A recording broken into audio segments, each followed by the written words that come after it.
तो आज हमारा क्वेश्चन है एरे की सीरीज में नेक्स्ट कि हमें चेक करना है क्या हमारी एरे सॉर्टेड है कि नहीं। अगर वो सॉर्टेड है तो हमें ट्रू प्रिंट करवाना है, अगर वो नहीं है तो फॉल्स प्रिंट करवाना है। ठीक है, तो सीधा से इधर साइज डिक्लेयर कर रखा हमने एरे का, इधर उसके लिए लूप लिख रखा।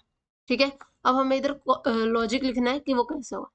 ठीक है, तो अगर हम इधर ये करें, थोड़ा ध्यान से देखिए, अगर हम ये कहें कि अगर हमारा array of I plus one, sorry array of I अगर हम इसको ले लें और हमारा एरे ऑफ -1 इससे छोटा है, तो क्या हम ये कह सकते हैं कि ये एरे सॉर्टेड है? या फिर ये कि एरे ऑफ आई और array of I plus one उससे बड़ा है, तो क्या हम उसको सॉर्टेड कह सकते हैं? है ना, कह सकते हैं।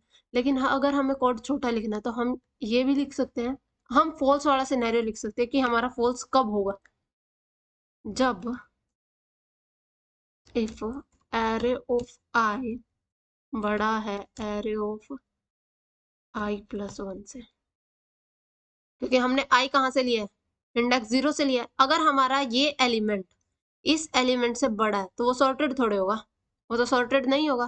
फिर आई इधर आ जाएगा एक स्टेप आगे, क्योंकि हमने कंडीशन क्या लिखी है, आई प्लस प्लस। आई प्लस प्लस का मतलब क्या होता है, आई प्लस प्लस का मतलब होता है I equals to I plus one. ठीक है, तो ये इसका मतलब होता है, तो एक स्टेप आगे चला जाएगा हमारा आई, पहले 0 पे था फिर इधर आ गया। अब अगर हमारा 20 उसकी एक कंडीशन से बड़ा है, मतलब एक स्टेप आगे से बड़ा है, तो वो सिनेरियो कौन सा होगा, वो हमारा होगा कि ये सॉर्टेड नहीं है। एल्स हमारा क्या होगा कि ये सॉर्टेड है। ठीक है, तो हम देखते हैं कि हमारा कोड हुआ कि नहीं, मेरे तभी फॉल्स होगा। तो गलती कहाँ हो रही है, ओह शिट। अब ये देखो, गलती यहाँ हो रही है, जहां तक मुझे लगता है गलती यही मिलनी चाहिए बस। यस,